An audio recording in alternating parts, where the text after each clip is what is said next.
Assalamualaikum warahmatullahi wabarakatuh. Selamat datang. Ini adalah presentasi kelompok kami. Perkenalkan, kami adalah kelompok dari program studi ilmu komunikasi, Fakultas Sosial dan Ilmu Politik di UMM. Saya Muhammad Fahri bersama rekan tim saya, anggota 3 kelompok anggota 3 dan 4 kelompok. Pada kesempatan ini kami akan mempresentasikan makalah kami yang berjudul Analisis Etika Komunikasi berdasarkan hasil wawancara dengan praktisi komunikasi politik dengan studi kasus selebgram yang terlibat dalam promosi judi online. Presentasi ini kami bagi menjadi 5 bagian, tentang latar belakang kasus, deskripsi kasus, analisis etika profesi komunikasi, dan rekomendasi, serta kesimpulan tanpa berlama-lama. Mari kita mulai bagian bab 1 atau latar belakang yang akan kita berkembang. Yang akan kita presentasikan di sini adalah mulai dari perkembangan media sosial yang sangat pesat yang telah melahirkan profesi baru yang kita kenal sebagai influencer.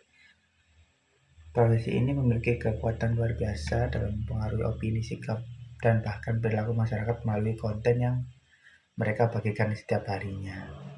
Nah, dalam kasus kelompok kami, selebgram yang berinisial RV yang dikenal dengan nama OC ini ditangkap pihak kepolisian karena diduga mempromosikan situs judi online melalui akun Instagram pribadinya. Kasus ini menjadi sangat penting bagi kita untuk mengkaji bersama karena menyentuh langsung persoalan etika komunikasi digital dan tanggung jawab profesi.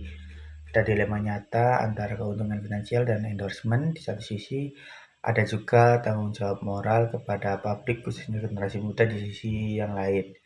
Inilah yang mendorong kelompok kami untuk memilih kasus ini sebagai objek analisis etika profesi komunikasi. Terima kasih, saya Haikal Hafiz Asikin akan menjelaskan kronologi dan deskripsi kasus ini secara lebih rinci. Pada Jumat 5 Juli 2024, Polrestabes Bandung berhasil mengungkap kasus promosi judi online yang dilakukan oleh selebgram berinisial ARV. Kasus ini terungkap ketika unit Jatan Ras melakukan patroli siber dan menemukan akun Instagram milik RV yang secara aktif mempromosikan situs perjudian online melalui unggahan konten dan tautan yang disisipkan di akun media sosialnya. Berdasarkan hasil penyelidikan, aktivitas promosi ini dilakukan secara berulang dan sistematis. Konten yang diunggah dirancang untuk menarik pengikutnya agar mengakses dan menggunakan layanan judi online tersebut. Setelah pemeriksaan mendalam, pihak kepolisian akhirnya menetapkan RV sebagai tersangka. Ada beberapa aktor yang terlibat dalam kasus ini. Pertama, RV sendiri pelaku promosi, kedua pengelola situs judi online yang menggunakan jasa influencer sebagai strategi pemasaran, ketiga para pengikut dan masyarakat umum yang menjadi korban paparan konten tersebut, dan keempat Polrestabes Bandung selaku penegak hukum. Dampaknya pun sangat luas, mulai dari dampak sosial yang meningkatkan minat masyarakat terhadap judi, dampak hukum berupa sanksi pidana bagi pelaku, dampak reputasi yang merusak citra profesi influencer secara keseluruhan, hingga dampak pada industri digital yang mendorong pengetatan pengawasan konten promosi di media sosial. Terima kasih Haikal, saya Rahullah akan memaparkan analisis etika profesi komunikasi atas kasus yang telah dijelaskan tadi. Dari perspektif etika profesi komunikasi, kasus RV ini melanggar setidaknya 4 prinsip dasar yang fundamental. Pertama, prinsip kejujuran dan transparansi. RV sama sekali tidak mengungkapkan risiko dan dampak negatif dari judi online kepada pengikutnya. Konten promosi yang diunggah justru bersifat menggiurkan dan menyembunyikan bahaya perjudian. Kedua, prinsip tanggung jawab sosial sebagai figur publik dengan ribuan pengikut. RV seharusnya mempertimbangkan dampak sosial dari setiap konten yang disebarkannya. Namun, kepentingan finansial pribadi dipilih di atas kepentingan publik. Ketiga, prinsip menghormati martabat manusia.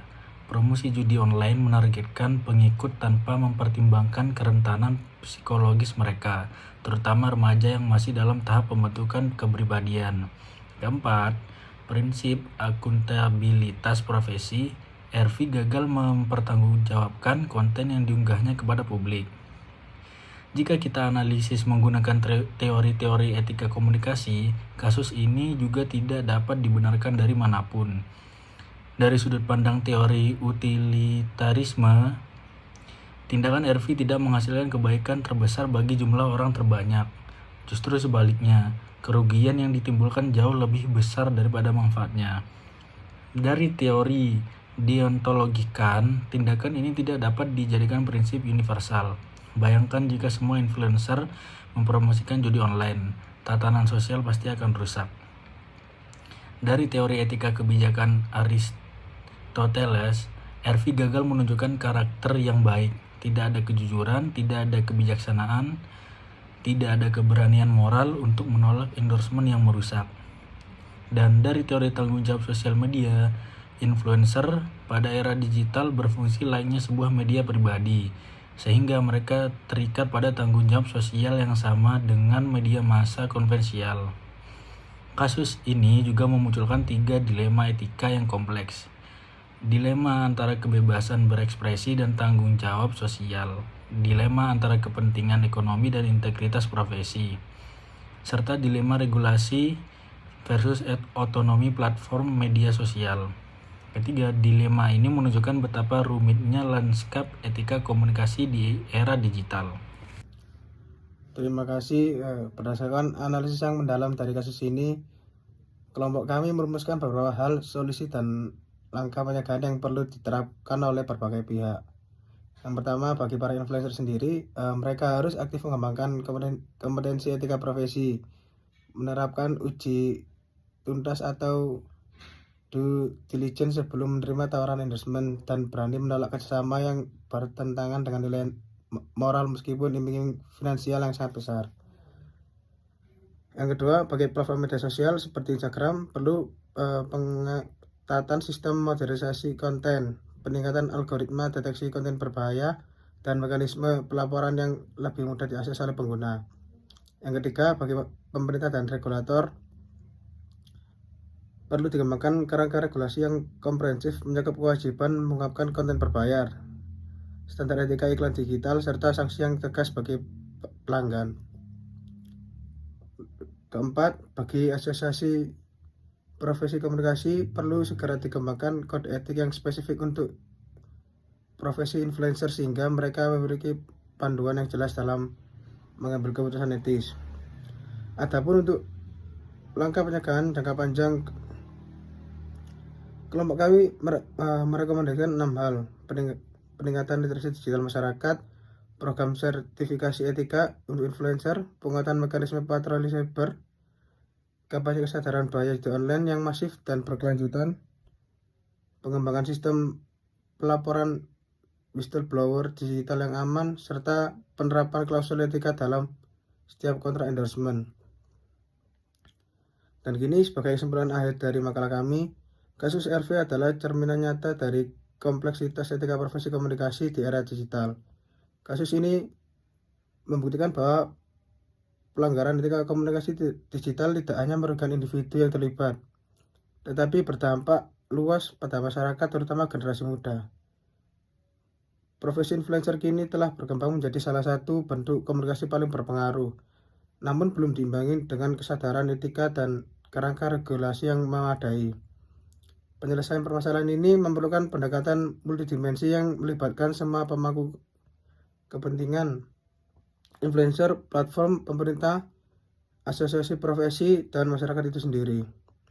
Kasus RV hendaknya menjadi momentum penting bagi ekosistem digital Indonesia untuk melakukan refleksi dan mengambil langkah nyata demi memperkuat etika profesi komunikasi, sehingga media sosial benar-benar menjadi ruang yang bermanfaat, bukan ruang yang merugikan untuk masyarakat.